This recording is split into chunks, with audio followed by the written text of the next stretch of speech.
तेरे लिए episode 6 forcefully किस। कहानी अब तक। सारिका की बात सुनकर रणविजय के चेहरे पर एक तिरछी स्माइल आ गई। उसने मन ही मन सोचा, बेबी डॉल, तो तुम मुझसे दूर भाग रही हो। कोई बात नहीं, तुम यहाँ नहीं तो क्या हुआ, मैं तो तुम्हारे पास पहुँच सकता हूँ ना। आखिर तुम मेरी पहुँच से ज़्यादा दूर तो नहीं हो ना। ये कहते हुए इसके चेहरे पर डेविल स्माइल थी। फिर कुछ सोचकर उसने अपने डैड से कहा, डैड, अभी मुझे अर्जेंट कहीं जाना होगा, कोई ज़रूरी काम आ गया है, मैं आकर मिलता हूँ। कहकर जल्दी से निकल गया। उसके डैड ने सोचा, अभी रात को कौन सा काम आ गया, पर फिर उन्होंने ज़्यादा ध्यान नहीं दिया क्योंकि उन्हें पता था उनका बेटा अपने काम को लेकर कितना डेडिकेट है, और वह वापस अपनी बातों में लग गए। अब आगे महेश जी का घर। आज मौसम सुबह से बहुत अच्छा था। आसमान में काले घने बादल छाए हुए थे और हवा भी काफ़ी ठंडी ठंडी चल रही थी। शाम होते ही महेश जी, निर्मला जी और सारिका तीनों ही कपूर बिला की तरफ चल गए थे और कहीं अपने रूम में पढ़ाई करने के लिए चली गई। कहीं ने अपना डिनर अपने रूम में ही मंगवा लिया था। तभी बाहर बिजली जोर से कड़कने लगी। उसकी आवाज़ बहुत तेज आने लगी थी और जोरदार बारिश शुरू हो गई। कहीं को शुरू से ही बारिश बहुत पसंद थी। उज्जैन में भी जब भी बारिश होती वो उसी वक्त टेरेस पर चली जाती थी और बारिश का भरपूर आनंद लेती थी। हालांकि गंगाधर जी कहते थे, बेटा बारिश में ऐसे मत भीगा करो, बीमार पड़ जाओगी। लेकिन कहीं को बारिश के नीचे खड़े होकर बारिश की बूंदों को महसूस करने में एक अलग ही खुशी महसूस होती थी। कहीं भागते हुए टेरेस पर गई और वहां दोनों हाथ फैलाकर बारिश की बूंदों को महसूस करने लगी। अब बारिश पर एक बैकग्राउंड म्यूजिक तो बनता ही था, वो भी बजने लगा। पायल है छनकाई। कहीं ने इस वक्त येलो कलर का पटियाला सूट पहना हुआ था और नेट का दुपट्टा उसने ओढ़ा हुआ था। सूट सिंपल था लेकिन कहीं के गोरे रंग पर बहुत ज़्यादा खिल रहा था। कहीं अपने दोनों हाथ फैलाए हुए बारिश की बूंदों को अपने चेहरे पर महसूस कर रही थी। ऐसा लग रहा था यह बारिश की बूंदें उसके मन को भी भिगो रही हैं। कहीं के चेहरे पर पड़ती बारिश की बूंदें उसे और भी ज़्यादा खूबसूरत बना रही थी। उसके कपड़े गीले होने की वजह से उसके शरीर से चिपक गए थे, जिससे उसका खूबसूरत फिगर और भी ज़्यादा खूबसूरत लग रहा था। वहाँ कोई और भी था जो काफ़ी देर से कहीं को देखे जा रहा था। वह कहीं की खूबसूरती को आंखों के जरिए अपने दिल में बसा रहा था। उसके दिल में हलचल सी हो रही थी कहीं को ऐसे देखकर। वह कोई और नहीं, रणविजय था। रणविजय जो थोड़ी देर पहले ही टेरेस पर आया था। पर कहीं को इस बात से कुछ भी नहीं पता था कि अनजान कोई वहां पर खड़ा हुआ उसे देख रहा है। वह तो अपनी धुन में ही मस्त थी। कहीं पूरी तरीके से बारिश में डूबी हुई थी और सोंग पर थिरक रही थी। वो लगातार अपने हाथों को फैलाए गोल गोल घूम रही थी। उसके मन में बहुत ज्यादा सुकून मिल रहा था इन बारिश की बूंदों को खुद पर महसूस करके। सोन एंड हुआ। रणविजय जो काफी देर से कहीं को देखे जा रहा था, उसे कदम अपने आप ही कहीं की तरफ बढ़ गए थे। वह धीरे धीरे चलते हुए कहीं के करीब पहुंच गया। कहीं को जब महसूस हुआ कि कोई उसके पास खड़ा है तो उसने अपनी आंखें खोलकर देखा तो उसके सामने रणविजय उसके करीब ही खड़ा उसे एकटक देखे जा रहा था। रणविजय भी अब बारिश में पूरी तरीके से भीग चुका था। उसकी वाइट शर्ट भीगकर उसकी बॉडी से चिपक चुकी थी, जिससे उसकी मस्कुलर बॉडी बिल्कुल साफ दिख रही थी और इस लुक में वो काफी हॉट नजर आ रहा था। अगर इस वक्त कोई भी लड़की उसे देखती तो वाकई में पागल हो जाती उसके लिए। लेकिन यह तो कहीं थी, कहीं को तो कोई फर्क ही नहीं पड़ता इन सब चीजों से। एक पल के लिए कहीं ने सोचा कि कोई सपना तो नहीं देख रही, लेकिन फिर जब उसे एहसास हुआ कि रणविजय सचमुच उसके सामने खड़ा है तो उसने चौंकते हुए कहा, तुम यहाँ क्या कर रहे हो? रणविजय जो अभी कहीं की खूबसूरती में ही खोया हुआ था, अचानक कहीं की आवाज से अपने होश में आया और फिर उसके फेस पर एक तिरछी स्माइल आ गई और उसने कहीं से पूछा, तुम कपूर मेंशन क्यों नहीं आई थी? कहीं ने पहले तो हैरानी से रणविजय को देखा और फिर उससे थोड़ा गुस्से में कहा, क्या तुम यहाँ यही पूछने आए हो? और वैसे भी तुम्हारा इससे क्या लेना देना है? बस मेरा मन नहीं था आने का, इसलिए नहीं आई। कहकर कहीं वहां से जैसे ही जाने लगी तो रणविजय ने उसे कमर से पकड़कर अपने करीब कर लिया। अब तक बारिश भी बंद हो चुकी थी और कहीं के भीगे हुए बाल उसके चेहरे पर आ रहे थे। रणविजय अपनी मदहोश कर देने वाली नजरों से कही के खूबसूरत चेहरे को देख रहा था। उसने अपनी उंगलियों से उसके चेहरे पर आए हुए बालों को हटाकर उसके कान के पीछे किया। रणविजय की उंगलियां जैसे जैसे कही के गालों को टच कर रही थी, कही के अंदर एक अलग सी सिरन सी दौड़ गई। उसने अपने दोनों हाथ रणविजय के सीने पर रखे और उसे अपने से दूर करने की कोशिश करने लगी, लेकिन रणविजय की पकड़ तो कही की कमर पर बहुत ज्यादा मजबूत थी। फिर रणविजय ने कही के कानों में आकर सिडक्टिव टोन में कहा, आने का मन नहीं था या फिर मुझसे डर लग रहा था? हाँ। इस वक्त रणविजय की गर्म सांसें कही के गालों को छू रही थी, जिससे कही के दिल की धड़कनें एकदम तेज हो गईं। कही को अब घबराहट होने लगी, क्योंकि उसके लिए यह एहसास बिल्कुल नया था। कही के दिल का हाल उसका चेहरा अच्छे से बयां कर रहा था, और रणविजय भी इस बात को अच्छे से नोटिस कर रहा था। इस वक्त कही के गाल शर्म से बिल्कुल लाल हो गए थे, और रणविजय को कही का ऐसे शर्माता हुआ चेहरा देखकर बहुत ही खूबसूरत लग रहा था। कही को ऐसे शर्माते हुए देख रणविजय के चेहरे पर स्माइल आ गई, पर कही ने अपने जज्बातों पर कंट्रोल किया और रणविजय को एक जोर से धक्का दिया, जिससे रणविजय करीब 2 कदम पीछे चला गया। तो कही ने उस पर चिल्लाते हुए कहा, तुम जाओ यहाँ से। कही के ऐसे रिएक्शन से रणविजय के चेहरे पर एक शैतानी स्माइल आ गई। वह दोबारा कही की तरफ बढ़ने लगा और कहा, चला जाऊंगा, पहले जिस काम के लिए आया हूं वह काम तो कर लूं। कही को अब बहुत ज्यादा घबराहट होने लगी। वह डरते बोली, क्या क्या क्या कहने का मतलब तुम्हारा? रणविजय काफी वक्त से कही के होठों की काफी हसरत भरी नजरों से देख रहा था। कही के भीगे हुए सुर्ख गुलाबी होठ उसे बहुत अट्रैक्टिव लग रहे थे, जिसे देखकर रणविजय अपने आप पर कंट्रोल नहीं कर पा रहा था। उसने कही के बालों को पीछे से पकड़ा, उसकी कमर को पकड़कर अपने करीब किया। कही उससे पहले कुछ और बोलती, रणविजय ने अपने होठ उसके होठों पर रख दिए और उसे पैशनेटली किस करने लगा। वह किस पहले सॉफ्ट थी, लेकिन बाद में बहुत ही ज्यादा पैशनेटली हो गई। कही तो एक पल के लिए शॉक्ड हो गई कि उसके साथ क्या हो रहा है। कही अपने आप को छुड़ाने की पूरी कोशिश कर रही थी, पर रणविजय पर तो इस वक्त कोई असर ही नहीं हो रहा था। कही अपने दोनों हाथों से रणविजय के कंधे पर मारे जा रही थी, पर कही के नाजुक हाथों की मार से रणविजय को क्या ही फर्क पड़ने वाला था। अब कही को सांस लेने में भी बहुत प्रॉब्लम होने लगी। घबराहट की वजह से उसकी आंखों में आंसू भी आने लगे। जब रणविजय को फील हुआ कि कही को अब सांस लेने में दिक्कत हो रही है, तो उसने उसके लिप्स को छोड़ दिया और उसकी नेक पर किस करने लगा। वह कहीं की खुशबू को अपने अंदर महसूस करना चाहता था। कहीं से आने वाली भीनी भीनी महक रणविजय को मदहोश कर रही थी। कहीं रोते हुए बोली, छोड़ो मुझे, छोड़ो छोड़ो मुझे।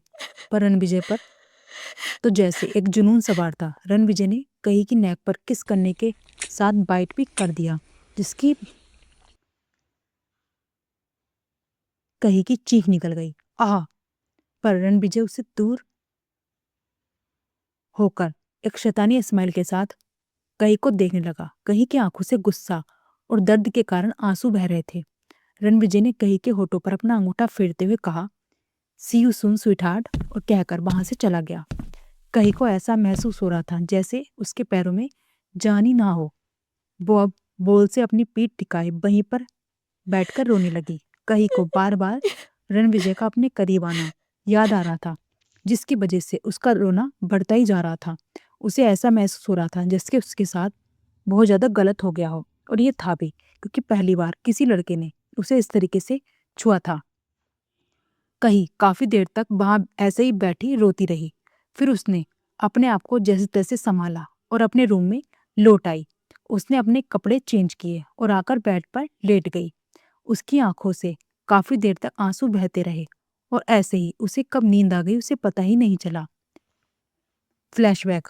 रणविजय ने अपनी गाड़ी कहीं के घर से थोड़ी दूरी पर ही पार्क की थी। फिर वह गार्डन एरिया से होता हुआ बालकनी के सहारे उस फ्लोर तक पहुंचा जहां कहीं का रूम था। हालांकि रणबीर को पता नहीं था कि कहीं का रूम कौन सा है। इस वक्त सारे सर्वेंट अपने काम से फ्री होकर अपने अपने सर्वेंट क्वार्टर में चले गए थे। रणविजय ने एक एक करके सारे रूम चेक किए, पर उसे कहीं कहीं नहीं मिली। तो उसे थोड़ा गुस्सा आया। फिर वह वापस जाने ही वाला था, तभी उसे ख्याल आया कि वह टेरिस पर भी एक बार चेक करे। वैसे ही टेरिस पर चला गया, लेकिन यहाँ आकर उसने जब कही को भीगते हुए देखा तो वो कही की खूबसूरती में ही खो गया था। Flashback and. रणविजय गाड़ी ड्राइव करते हुए भी कही के एहसास में ही खोया हुआ था। उसकी सांसों में अभी भी कही के जिस्म से आती हुई भीनी भीनी महक महसूस हो रही थी। उसी में पूरी तरीके से डूबा हुआ था। कही के एहसास को महसूस कर उसके चेहरे पर एक डेविल स्माइल आ गई। नहीं कह सकते थे कि उसके दिमाग में इस वक्त क्या चल रहा था। कही उसके लिए उसका प्यार थी, जिद थी या जुनून, इसका अंदाजा लगाना मुश्किल था। रणविजय ने अपनी गाड़ी एक सुनसान जगह रोकी और गाड़ी से बाहर आकर कुछ देर गाड़ी की बोनट पर ही आकर बैठ गया। उसके हाथ में इस वक्त एक वाइन की बोतल थी। वहीं बोनट पर बैठ पर बोतल से वाइन पीने लगा। बारिश दोबारा शुरू हो गई थी। उसने वाइन की बोतल पूरी खत्म की और उसे वहीं सड़क पर फेंक कर तोड़ दिया। वो बोनट से एकदम कूदकर उतरा और अपने दोनों हाथ फैलाकर जोर जोर से हंसने लगा। इस वक्त वो एक डेविल से कम नहीं लग रहा था।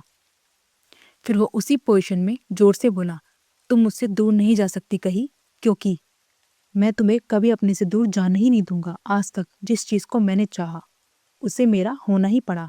तुम जितना मुझसे दूर जाने की कोशिश करोगी उतना ही मेरा जुनून बनती जाओगी। You have to be mine, I will make you mine. Mahesh ji का घर। महेश जी निर्मला जी और सारिका को रात के 11 बजे घर पर आए थे। सभी अपने अपने रूम में सोने चले गए। सारिका अपने रूम में जाने से पहले कई को देखने उसके रूम की तरफ बढ़ गई। सारिका ने देखा कई ब्लैंकेट ओढ़े गहरी नींद में सो रही है, तो उसने उसे डिस्टर्ब करना सही नहीं समझा और धीरे से उसके रूम का डोर बंद कर बाहर आ गई।